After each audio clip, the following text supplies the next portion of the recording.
ऐसे कई घटनाओं में हमको दिखाई दिए हैं, ऐसा देखा है। वो निर्भय होकर, कोई भय नहीं लगा, ऐसा देखा।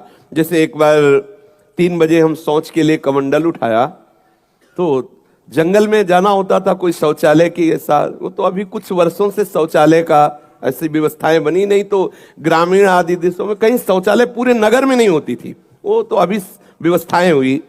तो कमंडल लेकर शौच के लिए निकले तो देखा कि गांव के बाहर एक नववधु लोटा लिए शौच के लिए जा रही। तो हम खड़े हो गए कि ये जिस दिशा को जाए उससे विपरीत दिशा में हम, वो खड़ी हो गई।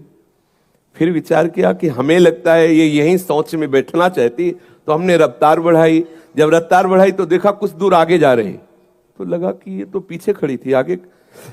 हमारा ये था कि हम कभी डरने वाली स्थिति में अपने को नहीं खड़ा करते हैं। हमारे मन में आया नहीं, ये मेरा भ्रम है, वो हमसे आगे निकल गई होगी। जब वो आगे गई तो हम पीछे मुड़े तो देखा हमारे दूसरे रास्ते में खड़ी।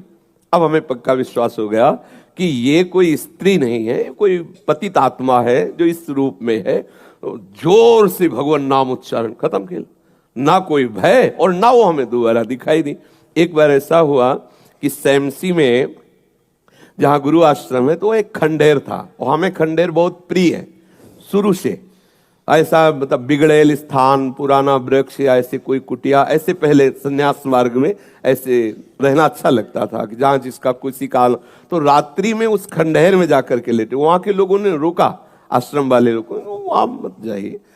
हम सोचा आश्रम के कई लोग यहाँ लेटते हैं तो बातचीत करेंगे, इसलिए एकांत।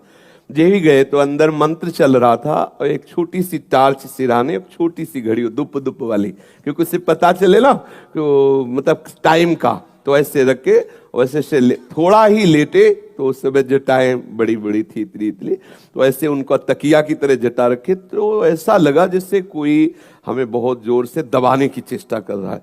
तो ऐसे देखा तो मुझे स्पर्श जैसा भी हुआ कि जैसे कोई कड़ा हाथों में एकदम। ऐसा कैसे हो सकता है? जब हम मंत्र जप रहे हैं तो कोई ऐसा कैसे हो सकता है कि कोई अशुभ आत्मा के छुए?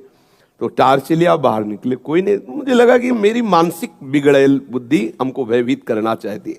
नहीं, मैं नहीं मान।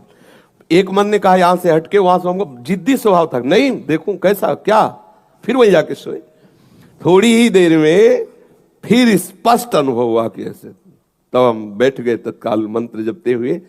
फिर हम कहा अब यहाँ ठीक नहीं है, क्योंकि बार बार विक्षेप डालेगा। मंदिर में गए, उन लोगों से कहा, बोले अब जानते कि वहां है, आप क्यों गए ऐसा?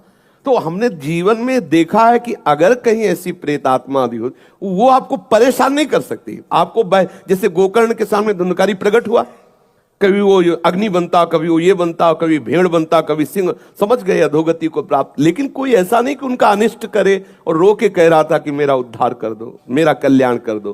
तो ये प्रेत आत्माएं भगवत धाम वासी, भगवान नाम जापक वैष्णवों के प्रति अपना कल्याण करने के लिए आती है। किसी को भी कभी घबराना नहीं चाहिए। यदि कभी ऐसी परिस्थिति हो तो उच्च स्वर से नाम कीर्तन करने लगना, विश्वास करना, तुम्हें छू नहीं सकता कोई। ये हम इसलिए सत्ता नहीं मानते। जैसे कभी कोई प्रश्न करता है तो कह देते मेरे भगवान ही भूत रूप में आए। ये एक स्थिति है, एक भावना की स्थिति जो सत्य भावना है। वासुदेवा सर्वमिति, तो सब प्रभु ही है, और सच्ची बात सब प्रभु ही है। लेकिन ये जो अगर हम उस स्थिति को नहीं पहुंचे तो पक्का समझ लो कि अगर प्रेत योनि का कोई भी जीव तुम्हारे सामने आता है और तुम भगवान नाम जप कर रहे हो तो तुम्हें कभी परास्त नहीं कर सकता।